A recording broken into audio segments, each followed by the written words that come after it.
Hüzün illəri, mühasirə. Müşriklər İslamın qəlblərə nüfuz etməsinin və yayılmasının qarşısını almaq üçün dayanmadan çalışırdılar. Buna baxmayaraq getdikcə müsəlmanlar daha da çoxalırdılar. Müsəlmanlara edilən işgəncə və zülümlər onları yollarından döndərmir, əksinə bir-birinə daha da yaxınlaşdırır, qaynayıb qarışmasına səbəb olurdu. Heç birisi dinindən dönmür, Resulullah uğrunda canlarını fəda etməkdən çəkinmirdilər.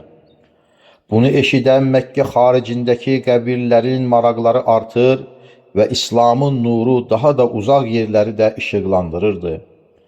Müşriklər Həbəşistana göndərdikləri adamların istədiklərinə nail ola bilmədiklərini, hətta Nəcaşi Əshəmənin müsəlman olduğunu və müsəlmanları qoruyub onlara gözəl rəftar etdiyini öyrənincə qəzəbləndilər. Bunların əvəzini artırlaması ilə çıxmaq, İslamın kökünü qurutmaq üçün toplanaraq bu qərarı gəldilər ki, harada olursa olsun, harada görülürsə görülsün, Muhammed əleyhisselam mütləq öldürüləcəkdir. Kafirlər bunun üçün dəfələrlə and içdilər. Müşriklərin bu qərarını öyrənən Əbu Talib çox üzüldü. Əzizi, mübarək qardaşı oğlunun həyatından nigaran qaldı. Qəbiləsini başına yığıb onlara kainatın sultanını Qureyşli müşriklərə qarşı qorumaları üçün əmr verdi. Haşim oğulları qohumluq qeyrəti ilə bu əmri yerinə yetirmək üçün birləşdilər. Bunun üçün də Peyğəmbərimizi sallallahu aleyhi və alihi və səlləmi və ona inanan bütün əshabını Məkkənin şimalında Beytullahdan təxminən 3 kilometr uzaqlıqdakı təpə üstündə yerləşən Şibi Əbu Talibə, yəni Əbu Talib məhəlləsinə dəvət etdilər. Resulullah sallallahu aleyhi və alihi və səlləm əshabını toplayaraq o bölgədə yaşamağa başladı. Haşim oğullarından təkcə Əbu Ləhəb Peyğəmbərimizi sallallahu aleyhi və alihi və səlləmi qorumaq qərarına etiraz etdi və Şibə getmədi. O da müşriklərlə birləşib Peyğəmbərimizi öldürmək üçün fürsət gözləməyə başladı. Müşriklər Peyğəmbərimizin aleyhissalatu vesselamın və əshabının Əbu Talib məhəlləsində toplandıqlarını görüncə təzədən bir yerə yığıldılar. Sonra bu qərara gəldilər. Muhammed əleyhissalam öldürmək üçün Qureyşlilərə təslim edilincəyə qədər Haşim oğullarından qız alınmayacaq, onlara qız verilməyəcək, onlara heç kim bir şey satmayacaq, onlardan heç bir şey alınmayacaq, onlarla baş-başa verib danışılmayacaq, görüşülməyəcək, onların evlərinə, məhəllələrinə girilməyəcək, onların barışıq təklifi əslə qəbul edilməyəcək, heç bir zaman onlara yazdığı gəlinməyəcək. Mənsur ibn İğrimə adlı müşrikin bir kağıza yazdığı bu qərarı möhürlədilər. Hamının görüb riayət etməsi üçün Kəbə-i Müəzzimənin divarına asdılar. Bu xəbər sevgili Peyğəmbərimizə aleyhissalatu vesselama çatınca çox üzüldü və dua etdi. Duası dərhal qəbul oldu. Mənsur bədbəxtin əlləri bir anda qurudu. Müşriklər çaşıb qaldılar və baxın, Haşim oğullarına etdiyimiz zülmün əvəzində Mənsurun əlləri quruyub, müsibətə düçar oldu dedilər. Ağıllarını başlarına gəlmək yerə daha da yollarını azdılar. Şibə gedən yolun başına gözətçilər qoydular. Oraya yemək və geymək aparmasına mane oldular. Məkkəyə gələn satıcıların Şibə getməmələrini, mallarını ora aparmamalarını, lazım olsa baha qiymətlə özlərinin alacağını söylədilər. Beləcə Şibdə yaşayanları aclıqdan öldürəcəklərini və ya Haşim oğullarının peşman olub, Peyğəmbərimizi sallallahu aleyhi və alihi və səlləmi onlara təslim edəcəklərini zənn etdilər. Bu vəziyyət hər il Kəbənin ziyarət mövsümünə qədər davam edərdi. Adətə görə bu mövsümdə qan tökülməzdi. Bu səbəblə Haşim oğulları sərbəst şəkildə Məkkəyə gedər, alışveriş ederek bir illik ehtiyaclarını təmin etmeye çalışırdılar. Onlardan herkes bir tacirin yanına mal almağa gəlsə, müşriklərin başda gələnlərindən Əbu Ləhəb və Əbu Cəhil kimisi dərhal özlərini çatdırıb tacirlərə, ey tacirlər, Mühəmmədin əshabına yuxarı qiymətdən satın, belə ki, bahalı olduğu üçün heç kim bir şey ala bilməsin. Əgər mallarınız satılmayıb əlinizdə qalsa, biz hamısını almağa hazırıq deyirdilər. Onlar da mallara yuxarı qiymətlər deyər, müsəlmanlar da almadan geri qaydardılar. Bu yolda sevgili Peyğəmbərimiz, Həzrəti Xədicə anamız, Əbu Bəkir Siddiq bütün mallarını xərclədilər. Uşaqların aclıqdan göyə yüksələn qışqırıqlarını yatırmağa çalışdılar. Əldə, ovucda olanların hamısı qurtarınca otları, ağac yarpaqlarını yeyərək ruzilərini təmin etməyə çalışdılar. Uşaqların ağlamaması üçün qurumuş dəri parçalarını isladıb, ocaqda bişirərək yedizdirirdilər. Başda Peyğəmbərimiz sallallahu aleyhi və alihi və səlləm olmaqla digər əshab-ı ikram da acılıqdan mübarək qarınlarına daş bağladılar. Uşaqlar ağlamasını kəsmək üçün analar bir dəri bir sümük qalmışdılar. Müşriklərdən birinin yazdığı gəlib gizlicə bir şey gətirsəydi, onu döyər və təhqir edərdilər. Qısaca gediş-gəliş kəsilmiş və çətin vəziyyətə düşmüşdülər. Müşriklər etdikləri bu şiddətli zülm ilə Haşim oğullarının yola gəlib, Əbu Talibin Peyğəmbərimizi sallallahu aleyhi və alihi və səlləmi onlara təslim etməsini gözləyirdilər. Əbu Talib məhəlləsindəki müsəlmanlar isə onların bu düşüncələrinin tam tərsinə Peyğəmbərimizi sallallahu aleyhi və alihi və səlləmi qoruyur və ona zərər verilməməsi üçün hər tədbirə əl atırdılar. Əbu Talib ehtimal edilən bir sui-qəsdin qarşısını almaq üçün Rasulullahın yatdığı yerə növbə ilə gözətçilər yerləşdirər və ya öz evində yatmasına şərait yaradardı.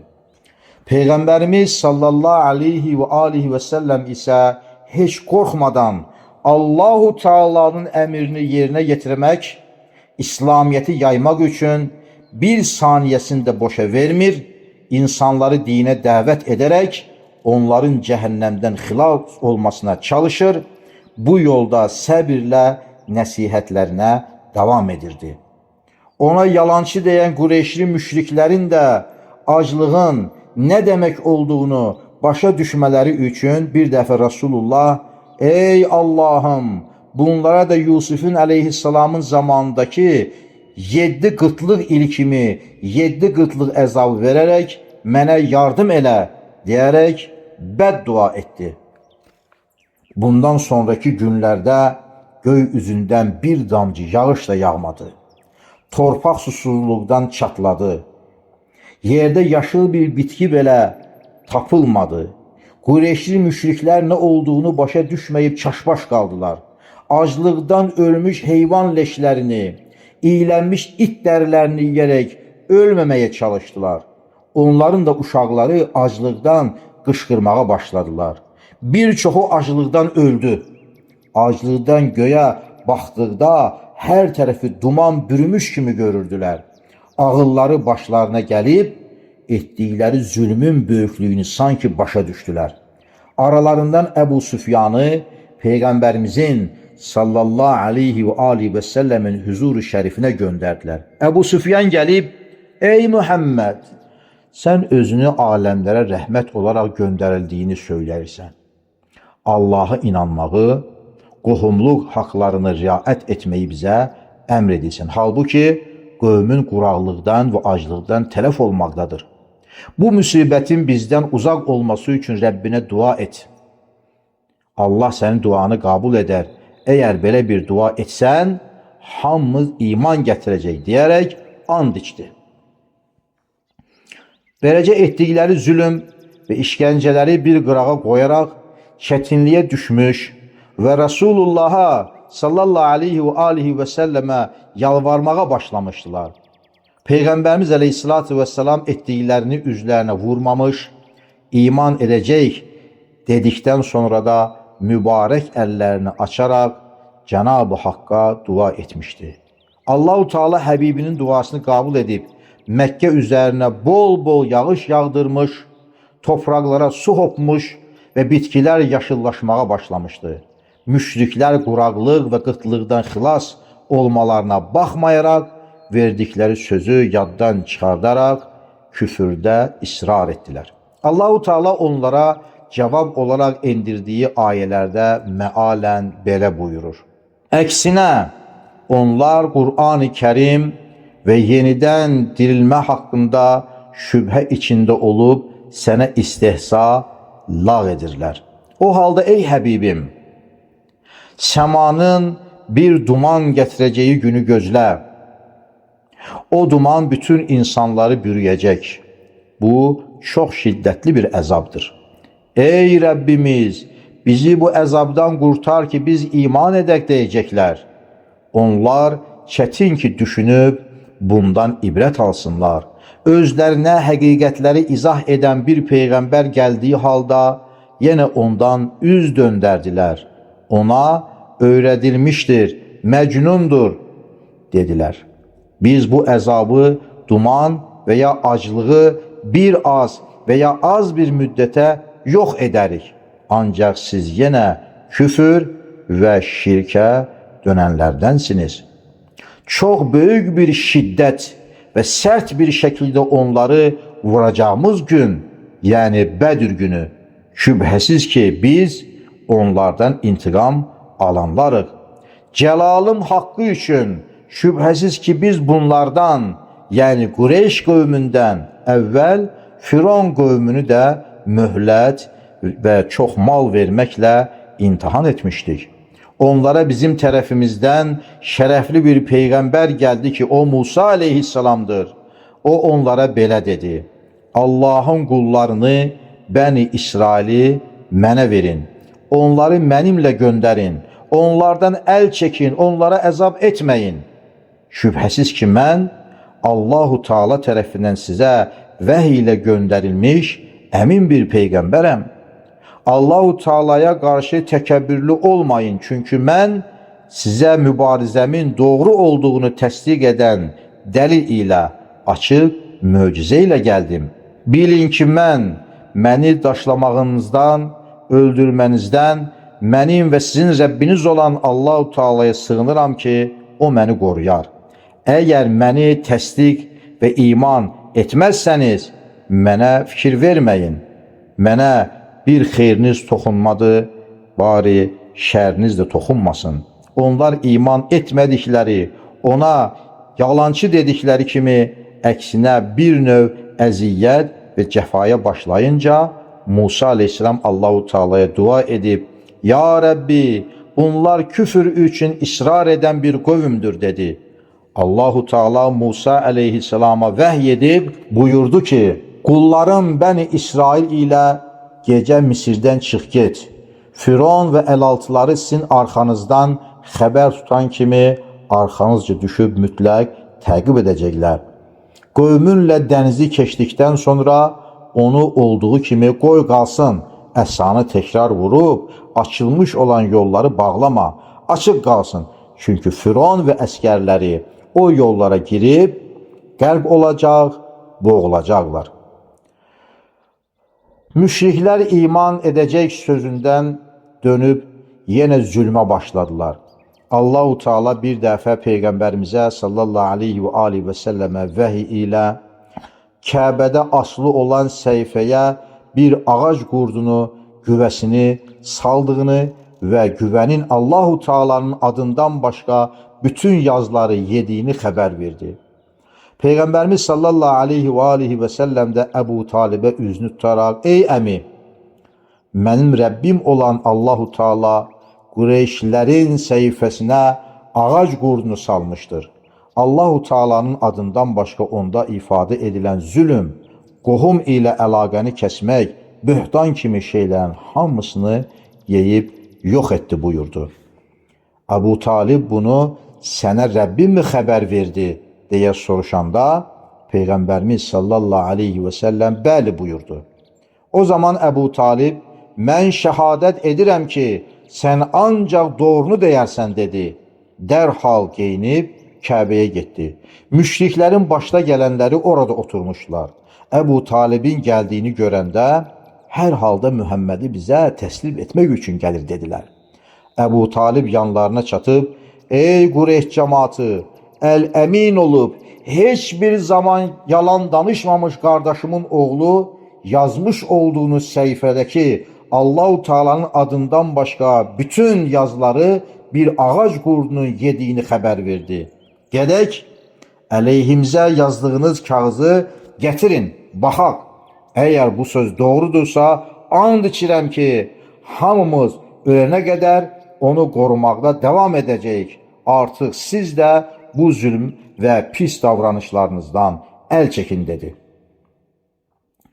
Müşriklər həyəcanla Kəbənin divarından səhifəni götürüb gətirdilər.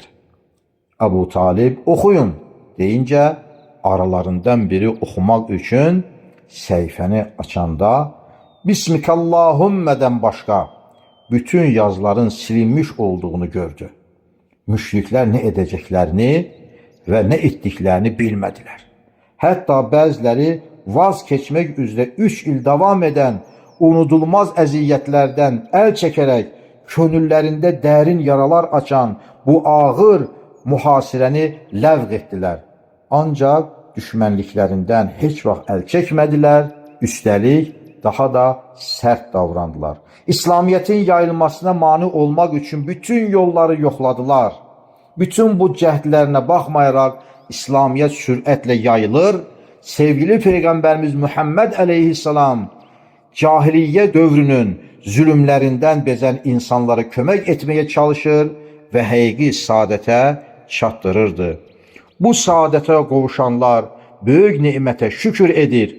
Müşriklərin həqarətləri və işgəncələri qarşısında əsla ruhdan düşmürdülər. Muhammed əleyhissalam möcüzələrini və müsəlmanların dinlərindəki dözümlülüklərini görən bir çox insanların könlü İslam nuru ilə işıqlanırdı.